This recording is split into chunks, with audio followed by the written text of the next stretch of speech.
పాకిస్తాన్ లో ఉన్న రాజకీయ నాయకుల మనోధైర్యం ఎంత దిగజారిపోయిందంటే వాళ్ళ నేషనల్ అసెంబ్లీలో మాట్లాడుతూ ఒక ఎంపీ ఏమన్నాడంటే వాళ్ళ ప్రధానిని ఉద్దేశించు పాకిస్తాన్ ప్రధానిని ఉద్దేశిస్తూ తోడేళ్లకు నాయకత్వం సింహం వహిస్తే ఆ తోడేళ్లు కూడా సింహాలుగా ప్రవర్తిస్తాయి.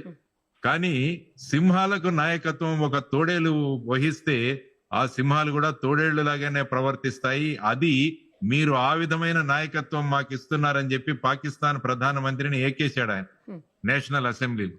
ఆయన ఏమన్నాడంటే భారత ప్రధాని నరేంద్ర మోడీ గారి పేరు మాట్లాడడానికి కూడా మీకు భయం, ఆ విధంగా మీరేం ప్రధాని అన్నట్టుగా మాట్లాడారు. కాబట్టి ఒకవైపు రాజకీయ యంత్రాంగం, తర్వాత ప్రధానమంత్రి, ఇతర మంత్రులు, ఆ తర్వాత డిఫెన్స్ ఫోర్సెస్ టోటల్ గా డిమారలైజ్ అయిపోయి ఉన్నాయి ఇప్పుడు పాకిస్తాన్. సో భారతదేశం కూడా ఆచితూచి అడుగులు వేస్తోంది. ఈ రోజు రాజ్నాథ్ సింగ్ గారు చీఫ్ ఆఫ్ డిఫెన్స్ స్టాఫ్, తర్వాత ముగ్గురు చీఫ్స్ తో మాట్లాడారు. జనరల్, ఎయిర్ చీఫ్ మార్షల్, తర్వాత అడ్మిరల్, వీరి మీటింగ్ పెట్టారు. ఆ తర్వాత వారు ఇప్పుడు నరేంద్ర మోడీ గారిని కలవడానికి వారు వెళ్తున్నట్టుగా మనకు న్యూస్ వస్తోంది.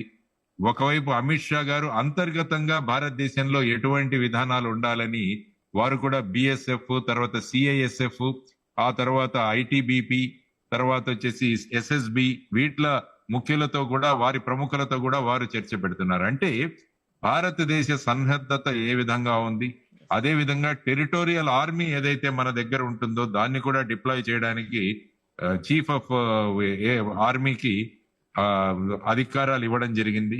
సో ఈ విధంగా చూసుకుంటూ పోతుంటే భారతదేశం it is leaving no stone unturned. కాబట్టి ఎక్కడెక్కడైతే భారతదేశానికి ఈ దుర్మార్గులు ఏ విధంగా వాళ్ళు ప్రయత్నం చేస్తారో దాన్ని మనం రివ్యూ చేసుకుంటూ భారతదేశం యొక్క అప్పర్ హ్యాండ్ ఏదైతే ఉందో, భారతదేశం యొక్క సుప్రీమసీ ఏదైతే ఉందో దాన్ని మన డిఫెన్స్ ఫోర్సెస్ ఈరోజు చూపిస్తున్నాయి. కాబట్టి ఆ విధంగా మనం మన ఆర్మ్డ్ ఫోర్సెస్ కి ధన్యవాదాలు తెలియజేయాలి. వారి వెంట నిలబడుతూ పూర్తి భరోసా వాళ్ళకిస్తూ వారికి పూర్తి ఆపరేషనల్ ఫ్రీడమ్ ఇచ్చిన మన ప్రధానమంత్రి గారిని కూడా, ఆ తర్వాత వీటన్నిటి వెనకాల ఉన్న గొప్ప సూత్రధారి, గొప్ప స్ట్రాటజిస్టు మన ఎన్ఎస్ఏ అజిత్ డోవల్ గారు. 80 ఏళ్ల వయస్సు, ఆల్మోస్ట్ 80 ఏళ్ల వయస్సు.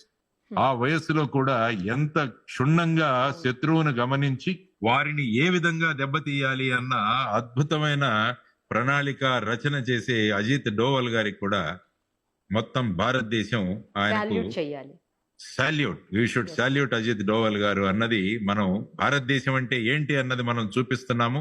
ఇది కేవలం పాకిస్తాన్ కు మాత్రమే కాదు, ప్రపంచానికి కూడా భారతదేశం అంటే ఏంటి అని తెలుస్తోంది. అది చాలా ముఖ్యమైన విషయం. సో వాట్ ఈజ్ ఇండియా అంటే భారతదేశాన్ని మతాల పేరు మీద విడదీయడానికి ప్రయత్నం చేసిన పహల్గావ్ అటాక్ లో భారతదేశం మేమంతా కూడా ఒకటే అన్న నినాదంతో ప్రజలు కూడా స్పందిస్తున్నారు.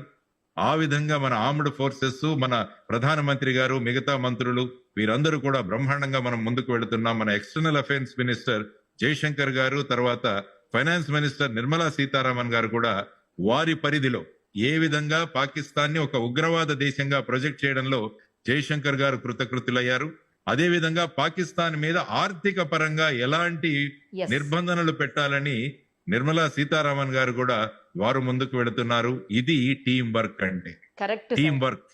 టీం వర్క్ ఎలా జరుగుతుందంటే టీం నాయకుడి మీద టీం వర్క్ ఆధారపడి ఉంటుంది. మన టీం నాయకుడు ఏదైతే లీడర్ ఉన్నారో నరేంద్ర మోడీ గారి అద్భుతమైన నాయకత్వంలో దేశం బ్రహ్మాండంగా ముందుకు వెళుతోంది అన్నది నా రియాక్షన్. మీరు పిఓకే గురించి అడిగారు, పాక్ ఆక్యుపైడ్ కాశ్మీర్ గురించి ఇప్పుడు ఏమి చేయాలి, వేచి చూద్దాం.